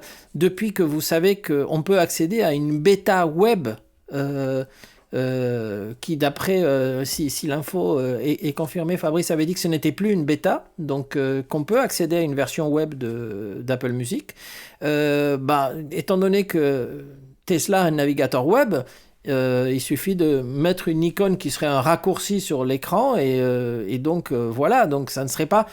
Mais moi, ce que j'ai entendu, c'est qu'en fait, il y aurait un accord pour que Apple Music soit accessible, évidemment, après, il faut son identifiant et tout ça, à partir de l'écran de Tesla, ce qui serait, si c'est vrai, une révolution, parce que première fois qu'Apple et Tesla s'entendraient sur quelque chose, et du coup, s'il y a Apple Music, moi ce que je me dis surtout, c'est est-ce qu'on aura CarPlay ? Rêvons, S'ils se parlent, ça serait tellement bien d'avoir CarPlay sur une Tesla. Du coup, j'en rachèterais une pour le coup, tiens. Ouais, alors je précise que ça s'est passé, donc il y a une expo qui avait lieu à Los Angeles, et c'est un modèle S justement avec une version pas connue à ce jour du système, hein, qui comportait effectivement l'icône Apple Music sur l'écran principal de la Tesla, et apparemment il fallait scanner un QR code sur son téléphone pour se loguer dans son compte Apple Music et l'utiliser dans la voiture. Voilà. Absolument. Et il pourrait y avoir une mise à jour. Apple Music pourrait arriver chez Tesla lors d'une mise à jour qui aurait lieu, si j'ai bien compris, dans le courant du mois prochain, à l'occasion des fêtes de Noël. Bah, François va être content.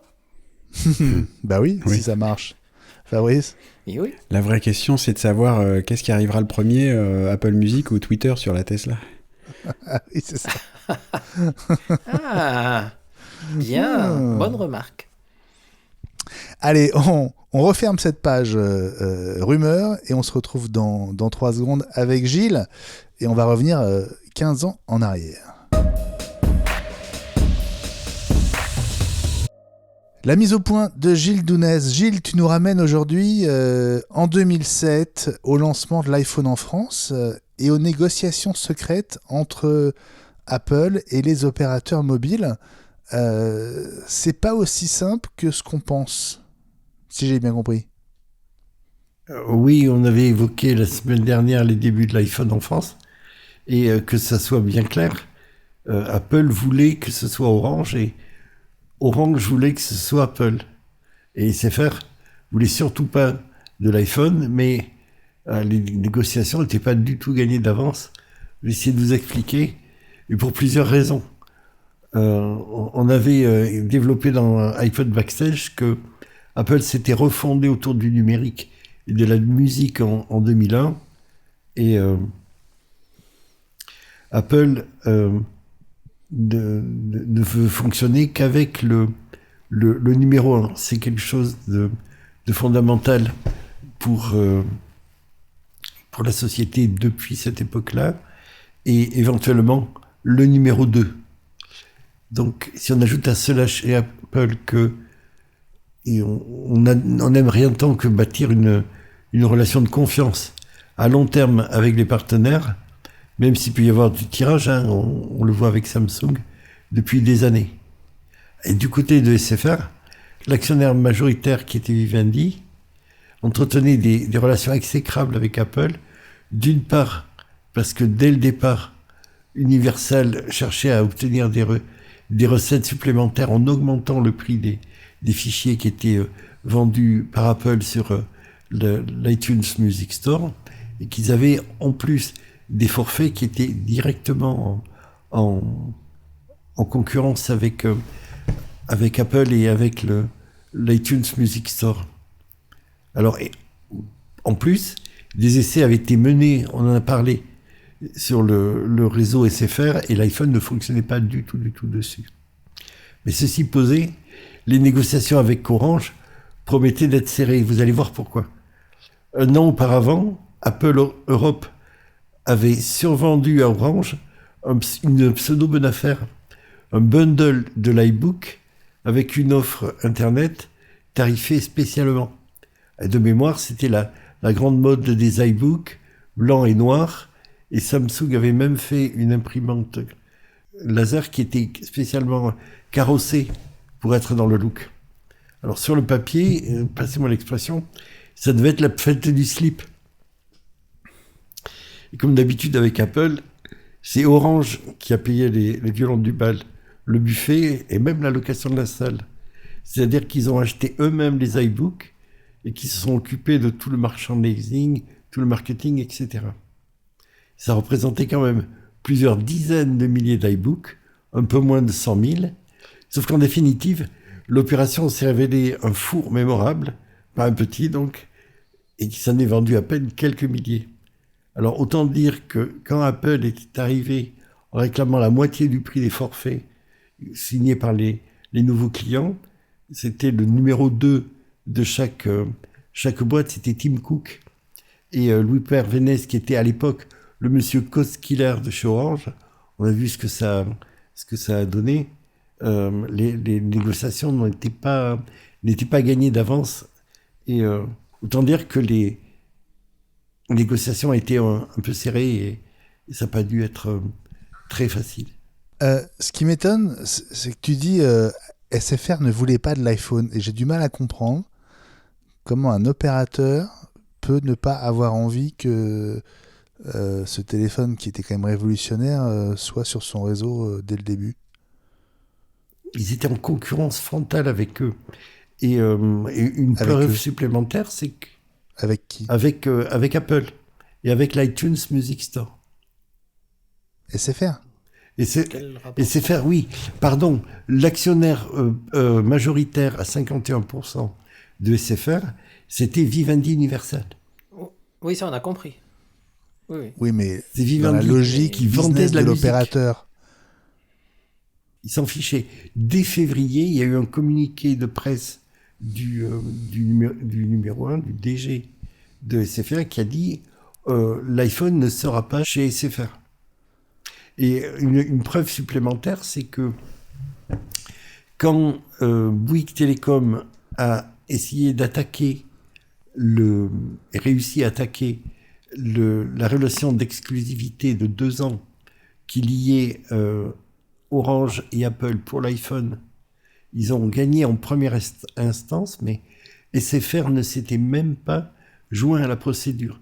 Ce n'est que quand Bouygues Télécom a gagné et que Apple a fait appel, SFR s'est joint à l'Apple et donc a gagné et a donc pu commercialiser aussi l'iPhone sans qu'il y ait de relation d'exclusivité à 2 ans. Ça avait été ramené à 6 mois. Il y avait vraiment des relations antagonistes. Ce n'est qu'au moment de l'iPhone 3G que SFR a joué le jeu vraiment, parce que on ne pouvait pas faire autrement. Si Bouygues Télécom avait introduit ce recours en justice, c'est que l'essentiel de ses clients avec des gros forfaits, là où ils faisaient de la marge, était en train de partir chez Orange parce qu'ils voulaient absolument de l'iPhone. Ouais, j'ai retrouvé une interview du PDG de SFR à l'époque, Franck SR. On est fin juillet 2007 et il dit nous sommes en contact avec Apple et Vodafone pour proposer l'iPhone. L'iPhone est un bon mobile, mais il n'est pas compatible avec notre réseau 3G. La qualité de la voix n'est pas optimale et il ne propose pas de messages multimédia. C'est presque drôle à lire aujourd'hui. On pourrait rajouter la réaction de Steve Ballmer, le patron de Microsoft à l'époque, quand il a vu l'iPhone. Il n'y a pas cru du tout, et donc de sa douce voix habituelle, il y a une vidéo de ça où il dit: comment, mais vous êtes fou, un téléphone qui coûte 600 ou 800 $, je me rappelle plus du prix de lancement à l'époque, et qui a pas de clavier, ça marchera jamais. Et donc lui, il misait tout sur BlackBerry et les autres avec des claviers.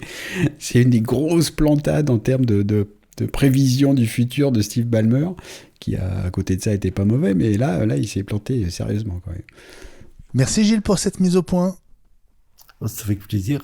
Allez, dans un instant, nos coups de cœur et nos cartons de la semaine. Et on commence avec toi, Ellie, puisque tu as craqué. Tu es allé acheter le support pour iPhone de chez Belkin, le fameux qu'on attendait depuis des mois. Et oui. Et en fait, non, je ne suis pas allé l'acheter, mais j'ai envoyé quelqu'un l'acheter pour moi. Bah, tu me vois, moi, débarquer dans un Apple Store? Non, mais je ne peux pas. Après, imagine que je rencontre un auditeur. T'as une réputation. Ah oui, attends, j'ai une réputation. Il t'aurait fait chanter. J'aurais pu prendre un film, une photo, tu vois, partager avec un dans t-shirt les réseaux MCS. sociaux. Ouais, non, mais Oh, non, je serais allé volontiers. Tu sais, moi, je visite très souvent les Apple Store quand je vais dans une ville, par exemple en France ou à l'étranger où il y a un Apple Store. J'y vais par curiosité parce que d'abord, j'aime cet environnement Apple, hein, donc forcément. Mais en fait, non, cette fois-ci, c'est pas moi qui suis allé pour des raisons de planning. Tu sais, les PDG ont des plannings des fois compliqués. Mais j'ai envoyé quelqu'un prendre effectivement ce produit parce que qui est là, que je vais vous montrer. Hein. Donc, cet accessoire que j'adore, c'était mon coup de cœur de la semaine parce que c'est un produit à 35 €. Donc, que nous allons avoir dans quelques mois, puisque Apple, je vais vous le montrer.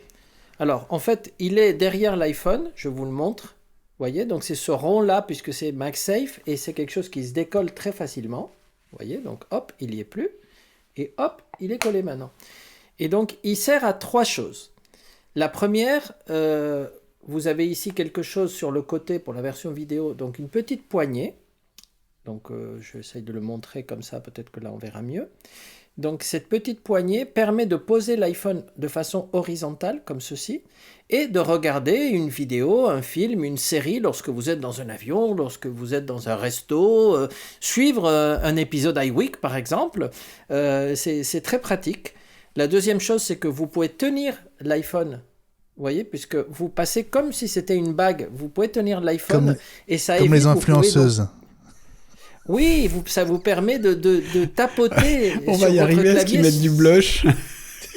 Comme les influenceuses beauté. Yes. Et la dernière chose, et la plus pratique, c'est ce petit truc. Donc c'est un petit bout de plastique qui sort et qui permet, c'est assez... Je ne sais même pas si on le voit tellement c'est petit, voilà. Donc là, vous le voyez à côté. Ça permet de poser l'iPhone comme ceci. Donc, derrière l'écran. Donc, on avait dit que ça pouvait tomber, mais non, ça a l'air assez stable. Et en fait, sans que vous touchiez à quoi que ce soit, voire même sans déverrouiller l'iPhone, c'est ça qui est intéressant, l'iPhone se transforme en webcam 4K de votre portable Apple. Et on a pu faire l'essai déjà, là pas sur Ecamm, vous ne le voyez pas ce soir, mais on a un petit problème de compatibilité, mais qui va être réglé, j'espère. Mais on a pu essayer avec Skype, etc. et avec d'autres applis de visioconférence.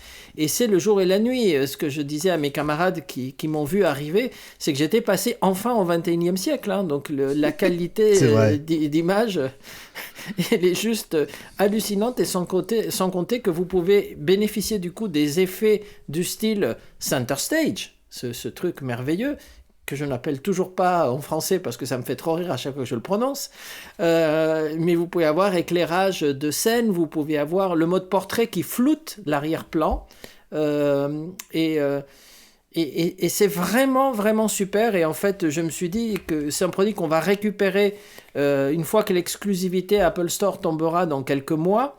Donc, je me suis dit que pour un produit à 35 €, et vu les marges qu'on a, est-ce que j'attendais quelques mois ou est-ce que je mettais 5-6 € de ma poche pour avoir le produit chez Apple, et je l'ai acheté. Je sais, je suis faible, je sais. En tout cas, merci, tu as pu le tester pour nous comme ça. Mais donc, tu le conseilles. Tu le conseilles. On avait des doutes quand même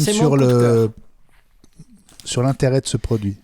Mais oui. Écoute, ce qu'il y a, c'est que c'est super facile à enlever. Donc, tu vois, tu gardes ton iPhone nickel. Quand tu en as besoin, clac, il vient se coller au bon endroit. Et vraiment, c'est super pratique. Et dans certaines situations périlleuses, c'est vrai que ce côté influenceur ou influenceuse, le fait de tenir l'iPhone comme ça et de ne pas le lâcher, tu vois, ça a l'air de rien, mais c'est super pratique.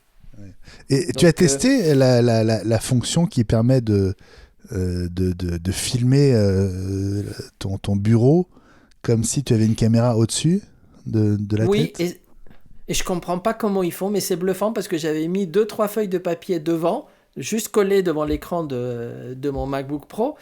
J'ai essayé et en fait, je cherchais comment le faire. Et j'ai vu qu'à un moment donné, il y avait marqué Desktop View. J'ai cliqué dessus et du coup, je ne me voyais plus. Mais je voyais mes mains. Je me dis, mais qu'est-ce qui se passe? Eh bien, non, si, ça marchait très bien. Après, j'ai mis une feuille de papier. C'est incroyable, mais ça marche. Les ingénieurs d'Apple, quand ils veulent, ils font des trucs juste dingues. C'est un procédé d'anamorphose, en fait. Ouais, mais pour 35 €, coup de cœur, franchement, si vous achetez-le, hein, c'est vraiment, je m'en passe plus, quoi.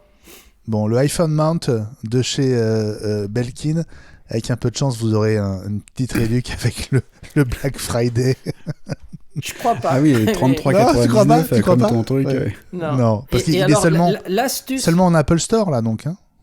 Oui, voilà, donc l'astuce pour ceux qui veulent l'acheter, parce qu'il est sur le site Apple. Sur le site Apple, 1 mois de délai, l'Apple Store disponible sur stock. C'est-à-dire que ne le commandez pas en ligne, vous ne l'aurez pas. Allez dans l'Apple Store le plus proche si vous le voulez, ou attendez un peu que les APR l'aient probablement dès le début de l'année. Mais si vous le voulez maintenant, moi je suis allé, hein, donc vous pouvez y aller aussi. Moi j'ai craqué. Donc, mais il faut aller et repartir avec. En Apple Store. Merci Ellie. Yes. Fabrice, toi ton coup de cœur il est sur la plateforme Salto et tu nous dis dépêchez-vous. Ben oui, on a trouvé le deuxième spectateur de Salto, c'est lui, on le cherchait. Il y avait le PDG Alors, de France Télévisions et Fabrice. Ils étaient deux. Et moi, du coup, peut-être qu'on on pourrait faire visualiser quelque chose ensemble, parce qu'il y a aussi la fonction de partage pour regarder des trucs en même temps sur Salto que je n'ai pas encore testé, tout comme SharePlay d'ailleurs, que nous n'avons toujours pas testé, pour rappel à nos chers auditeurs qui auraient la chance d'avoir la couleur. C'est vrai. Mais non, Salto, pour rappel, donc c'est une plateforme de streaming vidéo française qui permet, donc quand on a l'abonnement aussi, de voir les programmes télé en direct, un peu à la Molotov. Donc on peut voir toutes les chaînes de TF1, France 2 et le reste, et puis accéder en streaming à la demande à tout un tas de séries, des séries américaines sous-titrées ou plutôt doublées en français comme ça passe à la télé, et puis aussi des séries françaises. Et donc alors effectivement, Salto est en mauvaise posture en ce moment parce que ça marche pas plus que ça, et si ça devait être racheté ou réinvesti par TF1 et M6 qui eux-mêmes devaient fusionner, puis ça s'est pas fait. Enfin bref, il y a forcément des histoires de gros sous là-dedans. Et le futur, l'avenir de Salto est plutôt sombre, semble-t-il. Mais la plateforme est toujours en place. Et donc, j'ai pris un abonnement, donc il y a un mois d'essai gratuit. J'ai pris ça parce que je voulais voir, moi, la deuxième saison de HPI, que j'aime bien, mais c'est pas ça dont je voulais parler ce soir. Il y a une autre série française. Je connaissais le livre. Et c'est une série adaptée du livre, donc du même titre, qui s'appelle Syndrome E de Franck Tilliez. Et la série, avec qui il y a comme personnage principal, il est joué par Vincent Elbaz, est vraiment formidable. Mais je suis vraiment tombé dedans, et c'est vraiment très très bien fait, c'est très intéressant, c'est bien filmé, c'est formidable. Et donc du coup, comme on parle souvent de séries américaines, j'avais envie aussi de partager ça. Syndrome E, donc disponible sur Salto, peut-être sur d'autres plateformes de replay, finalement j'en sais rien. Ça me permettait de parler de Salto en même temps que cette série-là. Il y a 6 épisodes et je trouve ça vraiment génial. Donc voilà, pour une fois, une série française dont on peut parler ensemble. Voilà, Syndrome E, conseillé par Fabrice. Gilles, ton coup de cœur de la semaine? Oui, un codicile. Le PDG de France Télévisions est une PDGère. Il s'agit de Delphine Ernotte, qui est l'ancienne DG d'Orange France. Fin de la parenthèse. Le coup de cœur s'appelle Beethoven for Three, symphonie numéro 6 pastorale. C'est la retranscription pour un trio qui est Yo-Yo Ma, Emmanuel Ax et Léonidas Kavakos. Et c'est un trio piano, violoncelle et violon. Et c'est très très surprenant parce que c'est extrêmement élégant. J'ai beaucoup de difficultés avec la musique symphonique. Et là, on a une pureté mélodique. Et j'avais entendu parler de la filiation très proche entre Schubert et Beethoven, plutôt, oui, Schubert était dans cette filiation par rapport à Beethoven, et là on retrouve vraiment cette proximité. On dirait vraiment un trio avec piano comme la truite, et ça pourrait tout à fait servir de musique à une adaptation de roman de Jane Austen. C'est très très agréable. Et alors j'ai remarqué un truc. Peut-être que je descends du train, hein, mais il est marqué comme Dolby Atmos et non pas audio spatial sur le Music Store. C'est la même chose. C'est-à-dire C'est la même chose. oui, c'est la même chose, mais je sais bien, on en a parlé au C'est lancement. toujours marqué mais, Dolby Atmos. Pardon ? C'est toujours marqué Dolby Atmos quand c'est en audio Il spatial. me semblait qu'il y avait audio spatial. Non. C'est comme si Apple Non, il y a a marqué abandonné Atmos. sa marque. Non. Oui, maintenant. Mais tout le temps. Toujours. Toujours. Tout le temps. Bon, En tout alors, cas, c'est une pour bêtise, ceux qui une ne excuse. le veulent, il existe aussi sur Spotify, c'est ce que je montrais. Donc là, il n'est pas en Dolby Atmos, mais on le trouve aussi sur Spotify. Il est en lossless haute qualité. Gilles, Moi, je vous le recommande. Comment tu prononces le nom du compositeur? Beethoven. Beethoven. Ah, moi, ça me rappelle ce que me Beethoven, disait pardon, mon prof de Beethoven. musique. Il me disait ne pas confondre Beethoven et Beethoven. Oui, c'est ça. Oui, j'entends bien. Oui. Ouais. Non, parce que même, Il a fait l'école du même les rire. Américains disent Beethoven. Ils disent pas beat. Ils prononcent pas le EE. Ah non. Et il y a la chanson des Beatles d'ailleurs, Roll Over Beethoven, qu'on peut Ça, c'est écouter Electric avant ou Light après ça Orchestra. pour se mettre en jambes. Ça me permet de rebondir juste sur un truc. Vous vous rappelez que on ne parle plus d'Apple Music classique. Ça devait sortir avant la fin de l'année, là, ils avaient dit, et donc ils ont plus que quelques semaines avant de le faire, et c'est marrant, et plus personne n'en parle après leur rachat de cette boîte dont j'arrive jamais à me souvenir du nom, mais Primephonic. Ça sort- Primephonics. Et c'est ça toujours, voilà, c'est sortira dommage avec parce que les- du coup, on aurait Faut grâce écouter, à Gilles des chroniques de musique classique d'une qualité rare, et donc Ça Apple, viendra. dépêchez-vous, on a besoin. Et non, faut écouter iWeek.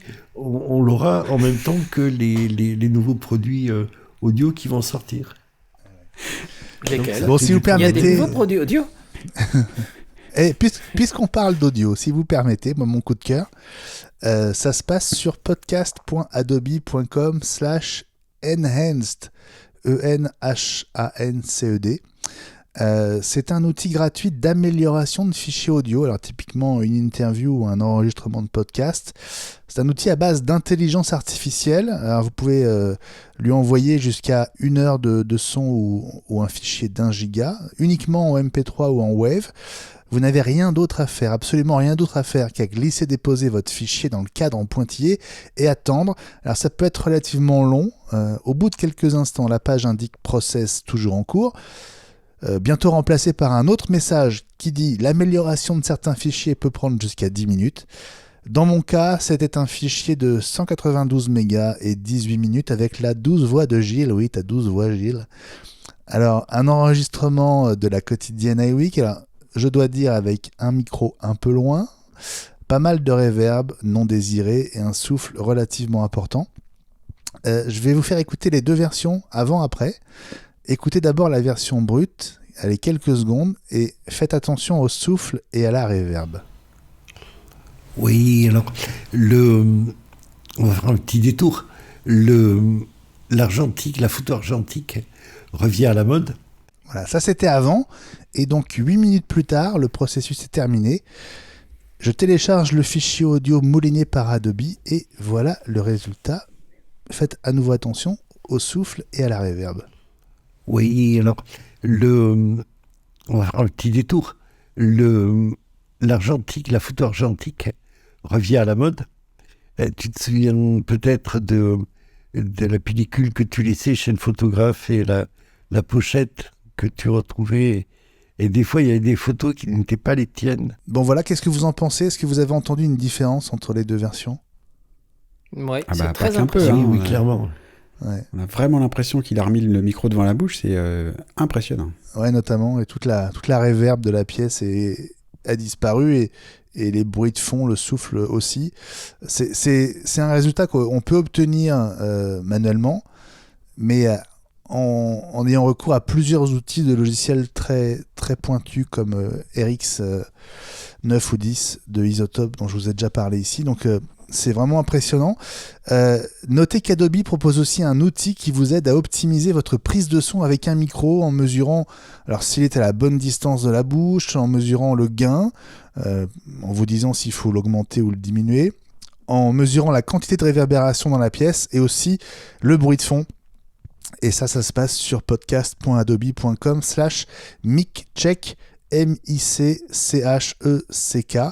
Voilà, tout ça en attendant Adobe Podcast, un nouveau logiciel en bêta pour lequel une liste d'attente est ouverte, mais malheureusement il faut avoir un compte Creative Cloud pour s'inscrire. Voilà, logiciel audio forcément très prometteur pour nous et qu'on attend de tester avec grande impatience.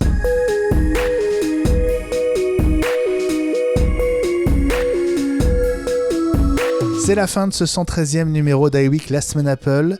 Merci les amis d'avoir été là. Bis à François qui a pas pu se libérer. Salut Fabrice. Salut Benjamin, salut à tous. Très belle émission. Et vraiment, c'était très intéressant cette conversation avec David Mignot aussi sur ISIS, les produits reconditionnés qui avancent. Très intéressant. Absolument Fabrice, qu'on retrouve sur ton site. Comme toujours. C'est quoi déjà ? Ah oui, pro-fusion-conseil.fr. Conseil au pluriel ou au singulier, raffinement suprême. Salut Gilles. Salut Benjamin, salut les enfants. David Mignot, cofondateur de ISIS, merci d'être revenu dans iWeek, la semaine Apple. C'était très sympa, comme d'hab. Merci beaucoup, merci à tous, et puis à bientôt, peut-être à l'année prochaine. Ah ben, on prendra des nouvelles régulièrement, compte sur nous. À très vite, et salut Ellie. Bonsoir tout le monde, à la semaine prochaine si tout va bien. Avec grand plaisir, nous serons le 29 novembre 2022 et ce sera l'épisode 114. D'ici là, on vous conseille toujours la quotidienne iWeek, 5 à 10 minutes par jour du lundi au vendredi avec les 5 infos essentielles. Abonnez-vous, suivez la quotidienne iWeek sur toutes les plateformes de podcast et en plus, c'est gratuit. Pour rejoindre la communauté iWeek et nous soutenir, patreon.com/iWeek.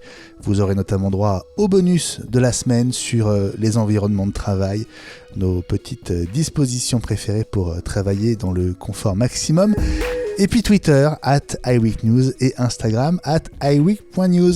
Passez un très bon moment, une bonne fin de semaine, un bon week-end, bon Black Friday, ne dépensez pas tous vos sous et on vous dit à mercredi prochain. Salut à tous. Bye bye, salut à tous.